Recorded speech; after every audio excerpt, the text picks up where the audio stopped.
5 days into July, and we've already got $14 million worth of crypto scams. Let's take a look and see what we can learn from them.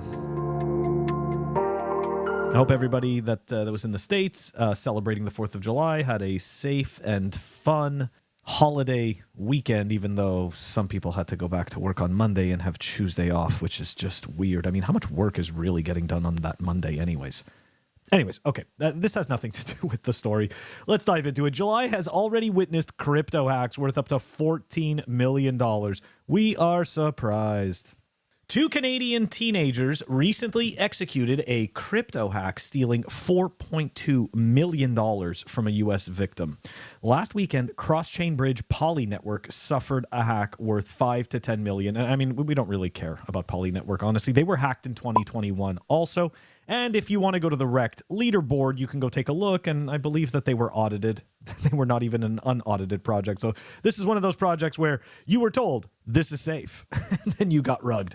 Anyways, the real point of the story today is dealing with these 2 Canadian teenagers that stole approximately $4.2 million from a U.S. retail quote-unquote crypto investor. All right, let's continue on. On July 4th, Canadian authorities arrested and charged 2 teenagers for hacking $4.2 million worth of cryptocurrency from an American citizen. The accused, both hailing from Hamilton, Ontario, pretended to be Coinbase support and got unauthorized access to the victim's account.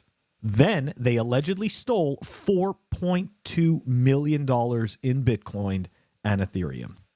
A police officer from Hamilton termed the crypto hacking tactic used by the accused teenagers as spear phishing. A group of investors filed a complaint against Coinbase last year, arguing that the firm failed to take appropriate precautions against such scams. Okay, for the people who don't know what spear phishing is, we got some pretty good generalized examples here. Spear phishing is a targeted attack focused on one specific victim, according to the federal government webpage. Some examples of spear phishing include an email from the accounting department at your work asking you to provide an invoice, an email from your boss asking you to send your banking information for direct deposits of your paycheck, an email from a friend that contains a suspicious link or attachment about your favorite music or sports team. Or in Coinbase's case, an email regarding your crypto account and that you have to provide the login credentials. Okay, so let's back it up here. First off, every single email I have ever gotten, okay, from an exchange, I automatically delete. I don't even care. Because the reality is this, right? If they have something really important to tell you, when you log in, you're going to get a notification, okay? When you log into the website, there's going to be a notification. And most of these types of websites at this point all have messaging centers, built-in messaging centers. So again, maybe if they don't have a messaging center, they're going to give you a notification when you log in. But if they do, then most likely there's going to be an unread message in your account. And because you've logged in, that is most likely the most secure method of communication. The other piece is this. I probably get spear phished daily. So in this case, they're calling it spear phishing, but really we could just put it all under the general term of phishing, okay? And the thing is this, all it takes for them, right, for these malicious actors to get away with it is a moment of weakness on your part, on my part, on any of our parts, right? All it is that moment of uncertainty, that moment where, well, maybe this is real. How about this, okay? For every time you think maybe this is real, count to 10 and then go log into the app that you actually use and then go take a look. Okay? And the reason why I'm saying this is because a couple of months ago, I got defrauded on my debit card. Okay? And even though I had ordered a new debit card, I kept getting a call from the fraud department of my bank.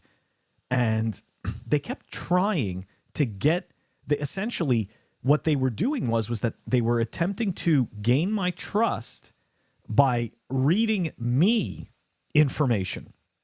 Now, if you've ever dealt with a bank, you know for a fact that the bank isn't going to read your information to you.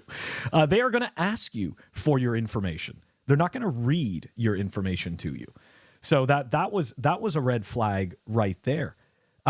But essentially, the other piece was this, right? And this is how sophisticated it was.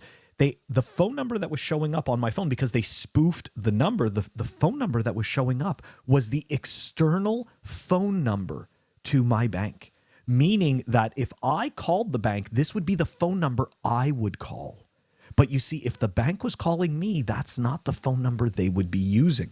So anyways, one thing I found that is really great in terms of a method to mitigate this is the fact that you can contact the institutions from within the apps. So if the app that you have to the exchange, like let's say Coinbase or to your bank or whatever it is, if you know that that is the legitimate app, right? You have done business with it for years on end, and it came from the trusted source and all of this.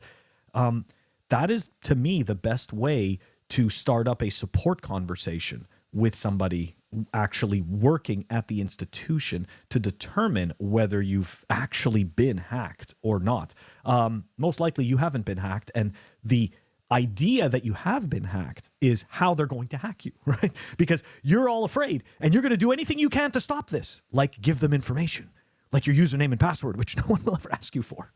So, and if they do, then that is a red flag. If you're getting an email or you're getting a phone call or something like that, that is telling you, right, they're trying to give you a time-sensitive situation where you must act now. You must give us the information so that we can proceed. You know what? Don't get me wrong. If it's real, you can just hang up and go check yourself. And if it's legitimate, you will be able to then follow back up with the correct people and be able to resolve the issue. But the reality is that it's most likely just a scam. That's all they're trying to do is just scam you out of your Bitcoin, scam you out of your information. It is absolutely insane out there, and the best thing you can do if you feel that you're in one of these situations is stop and think, okay?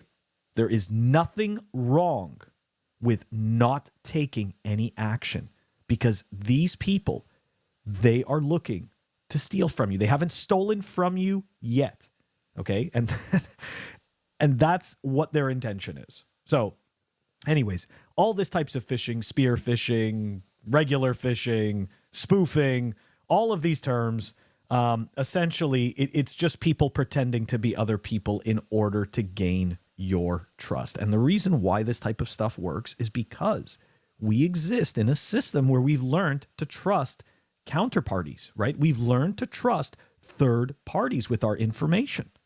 This is one of the reasons that stuff like this is so effective. Now, one of the books that I read very young that really opened my eyes, because all of this is a form of social engineering, okay? And one of the greatest books that I ever read that I definitely recommend, okay, so the book is The Art of Deception by Kevin Mitnick. That is an absolutely amazing book. But if you don't want to read and you just want to listen, to stuff. I mean, obviously you can get this book, I believe you can get this book in audio format, but I suggest to people to check out Darknet Diaries. That is, you know what, in terms of podcasts besides Bitcoin, Darknet Diaries is a really great, I mean, he does a fantastic job of explaining the concepts that people are using nefariously, number one. Number two, he gives a very easy to follow story that's very interesting, right? Does the good voice impersonations, and then there's some good intense music in some cases in the background. Does a very good job of the storytelling, and it keeps you engaged. So anyways, Darknet Diaries, definitely good to open up your eyes, our eyes, as to what's really going on out there. But look, the whole point of this clip, guys, is we are going to be entering a bull market. Okay. There's plenty of scammers when crypto is down in the dumps. Okay. There's plenty of scammers when Bitcoin is dead. So you need to imagine that when the Bitcoin fiat exchange starts to go up and that price starts to go up, more and more scammers are coming out of the woodwork, and they are going to get more and more sophisticated with trying to take your money as quickly as possible. Meaning the scams are going to seem stupid, but they're going to be very quick. And that's exactly what's happening, right? They've just been speeding up the scams. For example, okay, in 2017, we had ICOs. They were making white papers. They were hiring marketing teams. There was a lot of technology-based conversations, right, to get you to believe in these projects. We fast forward, and then we had DeFi, right? Forget white papers. Forget explaining to people why the tech. Fuck it. All right? All you need to tell them is, boom, rate of return, daily yield. That's all there is to it. And they will go and give you their shitcoin for more of some other shitcoin that they can then go and dump on the market, not realizing that it's liquidity for liquidity's sake, just like the last video we did, and just explaining that, you know, the whole use case behind this is the rug pull. It's the same thing as the ICOs. The whole use case behind an ICO is the rug pull. That's all it is. Guys, they can make these tokens out of thin air. Why the fuck would they build a business around it? Why? None of this technology needs to be tokenized in order to perform the work that the technology is supposedly being sold to you as. For example, we're seeing some shitcoins pump today where, what is it? One of these, like Storage or something like that is like pumping. I don't know how much. Guys, it's decentralized file storage. Do you really think you need incredibly slow access to your files? Number one. Number two, you could set up your own file storage and you won't need a token. Number three, if there is a company that's set up decentralized file storage, why wouldn't they just use traditional money or even Bitcoin, right? Why wouldn't they use either of those two? What is the point of a specific file storage token? It's very simple. When you really look at it honestly, the point is to enrich the founders and dump on the bag holders. That's all there is to it. Anyways, guys, I don't know what happened. We started off talking about spear phishing, and then we ended up with the shitcoins. This always happens.